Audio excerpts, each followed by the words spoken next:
नमस्कार दोस्तों, स्वागत है आप सभी का हमारे channel success and health tricks में। तो दोस्तों, आज की इस वीडियो में आपके लिए लेकर आया हूं 4.1 पर्सनली। तो वीडियो को स्टार्ट करने से पहले आपसे एक हम्बल रिक्वेस्ट, इस वीडियो को आप एंड तक ज़रूर वॉच करें। चलिए स्टार्ट करते हैं। तो पहला क्वेश्चन क्या है, आराम से देखिए। निम्न सारणी के अंतिम स्तंभ को पूरा कीजिए, यानी आपको यह स्तंभ पूरा करना है। ठीक है ना। तो आप इसको यार आराम से देख के चलना, मैं आपको बिल्कुल समझा के, ठीक है ना, समझाने वाला हूँ। तो देखिए फर्स्ट में क्या है, यहाँ पे आपका समीकरण है, यहाँ पे चर का मान यानी कि x की जगह आपको ये मान पुट करके देखना, फिर देखना समीकरण संतुष्ट होता है या फिर नहीं। तो पहला जो है वो आपको रफ वर्क में नीचे करके दिखाने वाला हूँ। तो पहले मैं नीचे लिख लेता हूँ पहले को, ठीक है ना। तो पहले में देखिए x+3 आपको अभी दिख नहीं रहा, मैं थोड़ी देर में दिखाऊँगा, ठीक है ना। तो अभी मैं आपको नीचे ले चलता हूँ थोड़ा सा, तो नीचे आ जाइए। ये देखिए मैंने यहाँ पे लिखा था। तो पहला जो आपका क्वेश्चन है वो ये है कि x+3 बराबर 0 है। अब आपको x के बराबर में 3 रख के चेक करने के बराबर में 0 आता है। तो आइए देखिए, हम x की जगह पे रखेंगे कितना, 3, ठीक है। x की जगह पे कितना रख दिया, 3, प्लस का प्लस और ये आगे 3 का 3। अब गाइस बताइए, इस साइड 0 है, इस साइड 6, 6 और 0 बराबर है क्या, नहीं है। तो इसका मतलब समीकरण संतुष्ट होगा, बिल्कुल नहीं होगा। यदि समीकरण संतुष्ट होता तो हम सही का चिन्ह लगा देते, बट समीकरण संतुष्ट नहीं हो रहा है, इसलिए हम चिन्ह लगा देंगे वहाँ पे गलत का।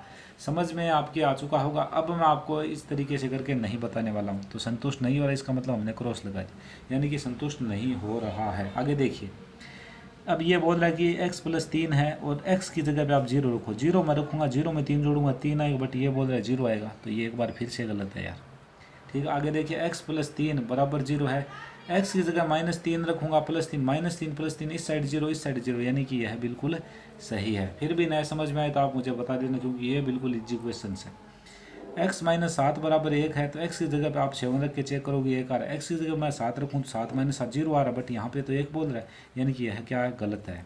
आगे आ जाए इसमें, x-7 बराबर 1, तो x की जगह पे आप 8 रखो, 8 - 7 1 आएगा, 1 1 बराबर। हाँ जी हाँ, ये बात सही है। नेक्स्ट देखिए, 5x बराबर 25, x के बराबर में आप 0 रखो तो 5 × 0 ये 0 हो जाएगा, बट ये बोल रहा है 25 होगा, तो ये इसकी बात क्या है, गलत है। आगे आ जाइए, ये बोल रहा है कि x की जगह 5 रखो तो 5 5 × 25, 25 बराबर है, इसका मतलब ये बात सही है, ठीक है। नेक्स्ट पे आ जाइए, x बराबर ये बोल रहा है -5, तो इस साइड हो जाएगा -25, इस साइड 25 है, यानी कि यह बराबर नहीं है। आगे आ जाइए, यहाँ पे ये बोल रहा है कि x की जगह -6 रखो, माइनस का 6 रखूँगा, 3 का भाग दूंगा तो -2 आएगा इस साइड, बट ये बोल रहा है 2 आएगा, यानी कि यह गलत बोल रहा है, ठीक है। आगे की तरफ चलते हैं हम गाइस। तो देखिए नेक्स्ट, आप देखिए बिल्कुल इजीली देखना।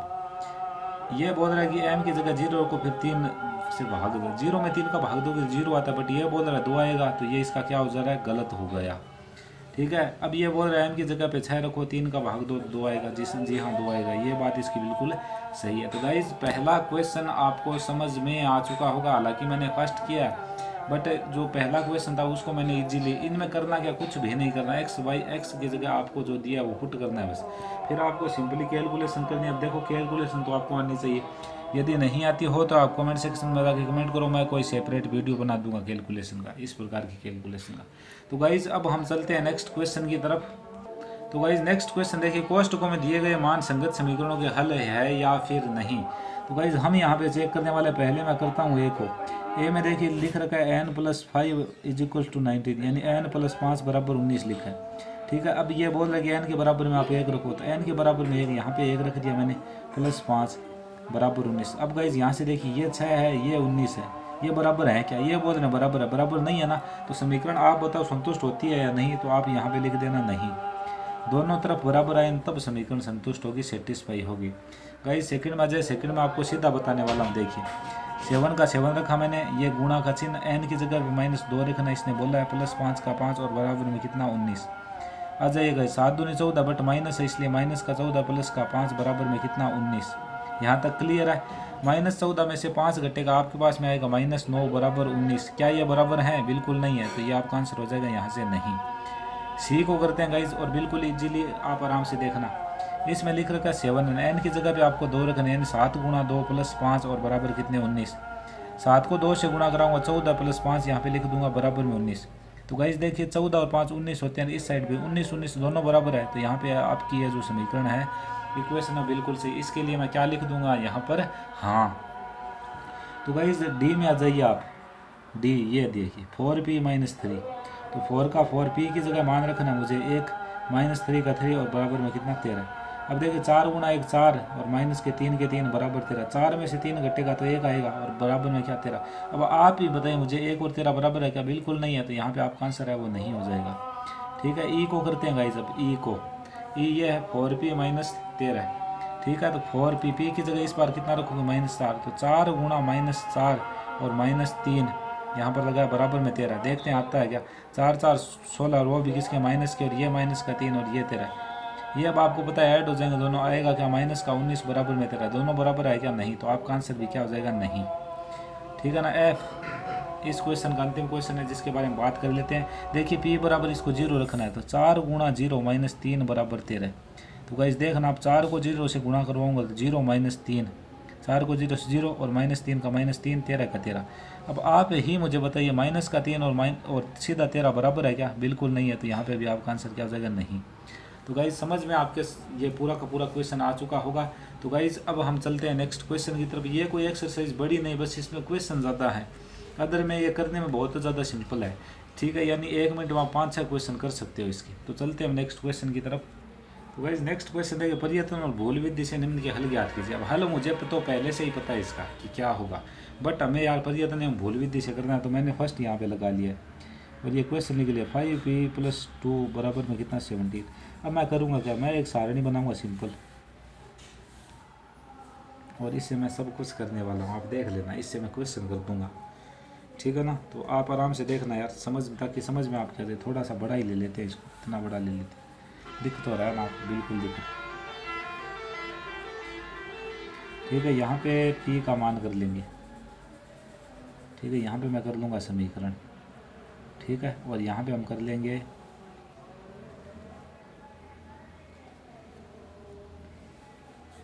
हल है या नहीं। ठीक है ना, हल है या फिर नहीं। तो समीकरण आपकी क्या गाइस, पहले में आपकी समीकरण है 5p + 2 बराबर में कितना है 17। तो ये मैंने लिख लिया। ठीक है, p की जगह मैं वैल्यू रखूँगा 2, कितनी भी रख सकता हूँ, मेरी मर्जी से। अब मैं 2 वैल्यू रखूँगा तो गाइस आप मुझे बताइए क्या आएगा। मैं 2 यहाँ पे वैल्यू रखूँगा ना, तो आप इनको इजीली देखना। 5 को 2 से गुणा 10 + 2 12 ही होंगे, बट ये तो बता रहे कि ये 17 होगा, तो यह यहाँ पे नहीं है। तो यहाँ पे आप लिख देना नहीं। हल है या नहीं? नहीं। अब मैं 3 रख के चेक करता हूँ। पी की जगह मैंने 3 रखे, 5 × 15 + 2 17 सेटिस्फाई हो रहा है। देखिएगा इस 5 गुणा 3 + 2 आप करोगे तो 17 इस साइड 17 इस साइड बराबर है, तो हाँ यही आपका सेटिस्फाई। 4 आप रख के देख लेना, नहीं आएगा। ठीक है, 5 आप रख के देख लेना, आपका क्या आएगा? नहीं आएगा। तो आपका जो आंसर है वो क्या आ जाएगा? 3। यानी p बराबर यहाँ पर कितना होने वाला है? p बराबर 3 आपका इससे आंसर आ चुका है। नेक्स्ट में आ जाएगा इस 3m। ठीक है, इसके लिए आप ऐसे ही बना लीजिए बस, और अभी कर देंगे, बस ज़्यादा टाइम नहीं लेंगे आपका।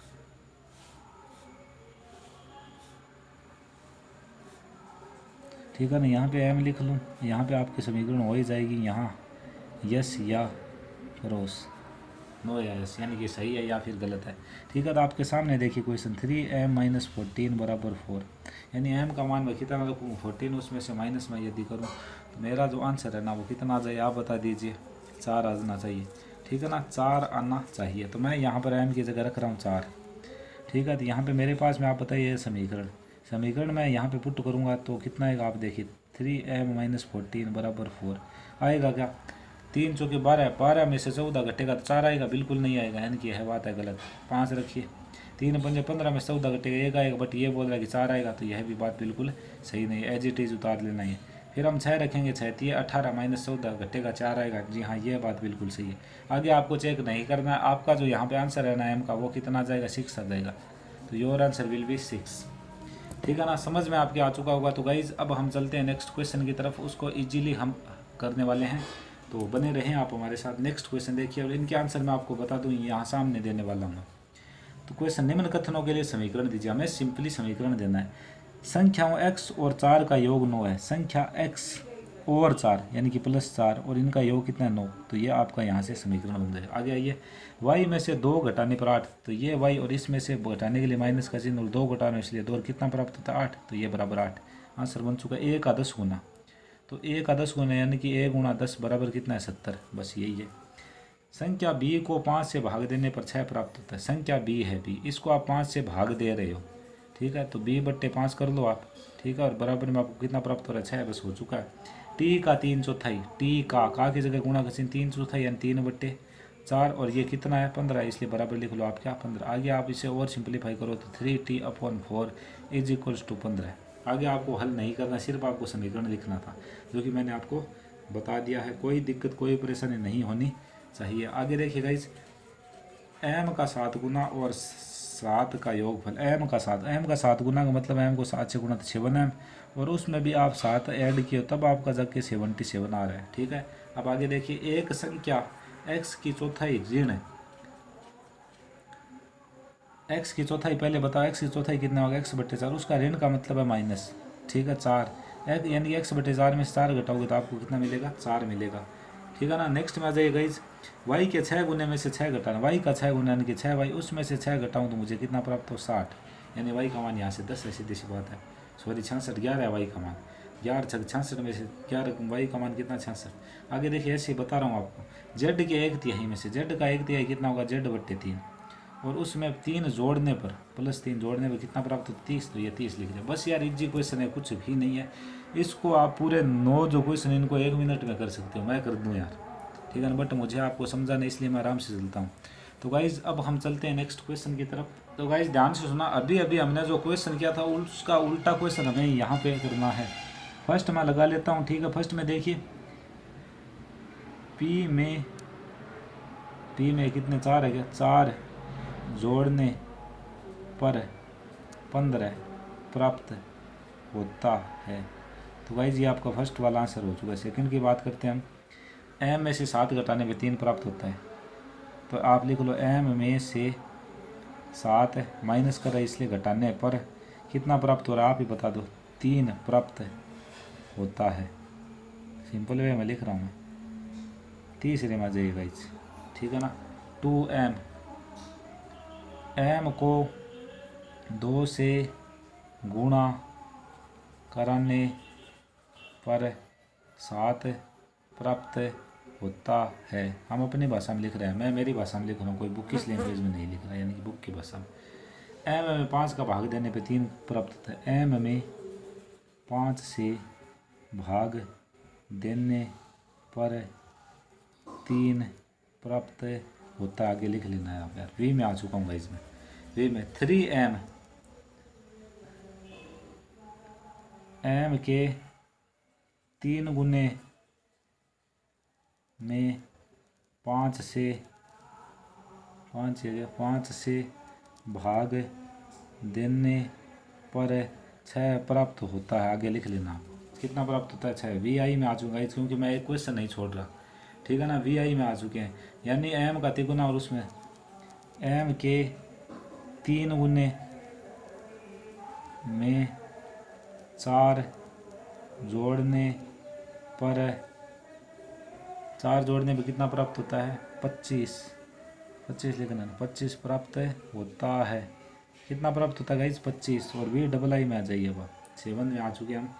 4p माइनस p के 4 गुने में से 2 घटाने पर 18 प्राप्त होता है। 18 को और आप वैसे लिखो तो हिंदी में लिख लेना चाहिए, वो कोई दिक्कत वाली बात नहीं। मुझे था आपको समझाना और मैंने बखूबी समझा दिया, मैंने मेरा काम कर दिया। p का आधा करके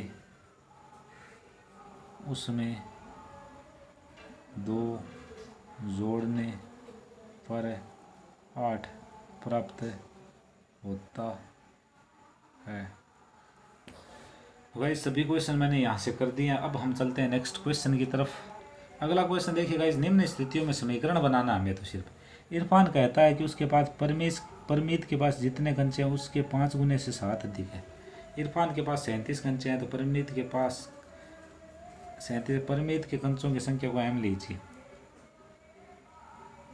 अब आप लिख रहे हैं परमीत के पास कंचे कितने गाइस, इसने खुद ने बोला कि m मानो आप उसको। परमीत के बाद में अब मुझे इरफान के पास कंचे, ठीक है ना, और कितने कंचे इनको मैं लिखना चाहूँ। परमीत के कंचों का m लीजिए। इरफान के पास 37 कंचे है, ठीक है ना। अब देखिए आप आराम से देख लेना यार, इरफान के पास 37 कंचे तो है, बट वो बोल क्या रहा है, वो देखिए ये बोल रहा है कि परमीत के पास जितने कंचे हैं उसके 5 गुने से, परमीत का 5 गुना क्या होगा 5m, 5 गुने से 7 अधिक है, ठीक है ना। तो आपका ये बोल रहा है समीकरण बनाइए, तो ये तो होगा इरफान का। अब आप गाइस बताइए समीकरण क्या बनेगी, समीकरण यही तो बनेगी 5m + 7 और बराबर में इसका कितना प्राप्त होता है 37। बस यही आपके समीकरण है, यही आपका यहाँ से राइट आंसर हो चुका है। नेक्स्ट क्वेश्चन देखिए, लक्ष्मी के पिता की आयु 49 वर्ष है, उनकी आयु लड़की की आयु के 3 गुने से इतने वर्ष अधिक है। तो लक्ष्मी हमें लिख लें यहाँ पे, लक्ष्मी की आयु कितनी गाइस आप ये बताएं, लक्ष्मी को ये बोल रहा है वाई मानो आप, वाई वर्ष, ठीक है। मैं यहाँ पे आपको बता दूँ पिता की आयु कितनी होगी, पिता की आयु 49 वर्ष है, अभी 49 बता रहा है बट हम वैसे लिखेंगे यार। लड़की की आयु के 3 गुने से 4 है, लड़की की आयु वाई है, इसका 3 गुना 3y और उससे भी 4 अधिक यानी कि +4, ठीक है। अब यहाँ पे आप समीकरण गाइज आप बताना मुझे पिताजी की आयु कितनी है 3y + 4, बट वैसे हमें कितनी बताई गई है 49, 49 ना 49 रख लो, बस यही आपका राइट आंसर है। कोई दिक्कत कोई परेशानी आपको बिल्कुल भी नहीं होनी चाहिए। तो गाइज अब हम चलते हैं नेक्स्ट क्वेश्चन की तरफ, उसे भी हम इजी वे में ही करने वाले हैं, सभी क्वेश्चनों को हम इजी वे में करते हैं। तो अगला क्वेश्चन आप यहाँ से देख सकते हैं, अध्यापिका बताती है कि उनकी कक्षा में एक विद्यार्थी द्वारा प्राप्त किए गए अधिकतम अंक प्राप्त किए गए न्यूनतम अंक का दुगुना धन 7 है। प्राप्त किए गए अधिकतम अंक 87 है, न्यूनतम प्राप्त किए गए अंकों को L लीजिए, ठीक है ना। तो मैं यहाँ पे मान रहा हूँ यार, सीधी सी बात है, जो मुझे बोलेंगे वही तो मानूंगा।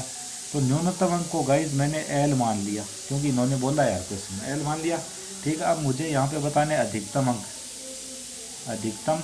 अंक है, और इनके बारे में मुझे क्वेश्चन में जानकारी दी गई। देखिए अधिकतम प्राप्त किए गए अधिकतम अंक प्राप्त किए गए न्यूनतम अंक का दुगुना, न्यूनतम अंक का दुगुना क्या होगा, न्यूनतम अंक L है, इसका दुगुना 2L होगा, का दुगुना धन ऋण का मतलब होता है माइनस, धन का मतलब होता है +7, ये होगा, ठीक है ना। अब गाइज मैं आपको यहाँ से बता दूँ समीकरण, यदि बन रही हो तो, अगर मैं नहीं, ठीक है। आप देखिए अधिकतम अंक कितने आप मुझे ये बताइए 2L + 7 है, ठीक है, बट हमें ये कितना बता रहा है अधिकतम 87, ये इसके बराबर में रख दो, बस यही आपका राइट आंसर है। हो चुका है गाइस, क्वेश्चन को बिल्कुल इजी किया मैंने, ठीक है, क्योंकि आप देख लीजिए यहाँ से मैं समीकरण में देखूँ, ऐसे मैं बताऊँ तो अधिकतम अंक कितने 2L + 7, ठीक है। और वैसे हम देखें तो 87, तो इनको बराबर रख दो यार, और क्या दिक्कत है, दो चीज़ें बराबर रखने वाली हो ना, वो आप रख देना, आपकी समीकरण ईजिली बन जाएगी। आगे आ जाइए, एक समद्विबाहु त्रिभुज में शीर्ष कोण प्रत्येक आधार कोण का दुगुना है। देखिए पहले मैं आपको बना के बता देता हूँ समद्विबाहु, ये मानो मैंने एक त्रिभुज बना लिया, अब इसकी ये भुजा समान है, और ये नीचे वाला क्या है, इसका बेस है यानी कि आधार है, तो यही है आपका समद्विबाहु त्रिभुज। अब आप आराम से सुनना मेरी बात, ठीक है। ये क्या बोल रहा है, ये बोल रहा है शीर्ष कोण प्रत्येक आधार कोण का दुगुना है। शीर्ष कोण यानी कि ये वाला कोण यहाँ वाले और यहाँ वाले कोणों से दुगुना, यानी कि ये जो x है ये भी x है, तो ये कितना होगा आपका 2x होगा, ठीक है ना। इस बात को आप स्पेशली ध्यान में रख लें, क्योंकि ये इनका क्या है प्रत्येक कोण का दुगुना है, इससे भी दुगुना है और इससे भी दुगुना है, 4 गुना मत कर लेना। मान लीजिए प्रत्येक आधार कोण b है, तो यहाँ पे प्रत्येक आधार कोण को इसने क्या माना b, ये भी b और ये भी b, तो ये यहाँ पे क्या होगा आप मुझे बताइए 2b हो जाएगा, फिर हमें कोई दिक्कत नहीं है यार इससे, ठीक है ना। हम इजीली अपने क्वेश्चन को करने वाले हैं। तो गाइस आ जाइए फिर, और क्या करने वाले हैं, तो देखिए हम जानते हैं कि त्रिभुज के तीनों कोणों का योग, वी नो दैट 180 डिग्री, ठीक है ना, 180 डिग्री होता है। तो चलिए इनको रख देते हैं हम। तो गाइज ये वाला कोण आपका 20 डिग्री प्लस ये वाला भी 20 प्लस ये वाला 2b, ठीक है ना, यहाँ पे यहाँ कर लो। अब ये 4b 2 + 2 4b बराबर आपके पास में कितना आ रहा है 180, ठीक है। डिवाइड करोगे जब आप, तो b का जो आपके पास में वैल्यू हो जाएगा 45 डिग्री, ठीक है ना। अब हल नहीं करना था बट मैंने कर दिया। समद्विबाहु त्रिभुज के तीनों कोणों का योग इतना है, याद रखिएगा इतना है, इस कोण आधार कोण का दुगुना है। मान लीजिए प्रत्येक आधार कोण 20 डिग्री है, ठीक है ना। तो ये हम कर चुके हैं गाइज। यदि बात करें समीकरण की, समीकरण आपकी बन जाएगी ये, ठीक है ना। यदि इसने पूछी हो तो पता नहीं, क्वेश्चन पढ़ने से पता नहीं चल रहा है कि इसने क्या पूछा है। प्रत्येक आधार कोण का दुगुना है, ये रखिए कि तीनों कोण 180 डिग्री, तीनों कोण हमें भी दिखाई दे रहे हैं 180 डिग्री होता है, हमने पहले से रट रखा है। तो गाइज यह एक्सरसाइज कंप्लीट हो चुकी है। इस वीडियो में सिर्फ इतना ही, मिलेंगे नेक्स्ट वीडियो में, तब तक के लिए जय हिंद जय भारत।